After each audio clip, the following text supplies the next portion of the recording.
প্রিয় ভাই শরীফ ওসমান হাদিকে খুন করেছে এই ভারত। আমরা দেখেছি খুনের পরপরই এই ভারতে এই খুনে নিরাপদে আশ্রয় পেয়েছে ভারতে গিয়ে। জুলাইয়ে যে গণহত্যা সংগঠিত হয়েছে সেই গণহত্যা সংগঠন করেছে ভারতের নির্দেশে।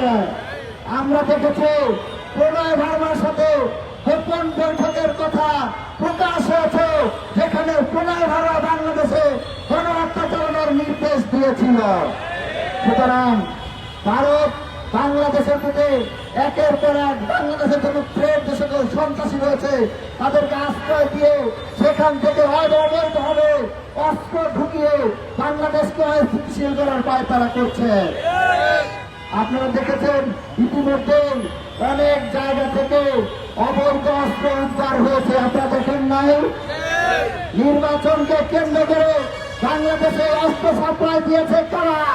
এই অস্ত্র সাপ্লাই দিয়েছে ভারত এবং ইন্ডিয়ার দেশের দেশেরা। আপনারা দেখেছেন বিগত 4টি নির্বাচন ষড়যন্ত্রমূলকভাবে ডিজিটাল কারচুপি করে 4টি নির্বাচন রিগ করা হয়েছে, ইলেকশন ইঞ্জিনিয়ারিং করা হয়েছে।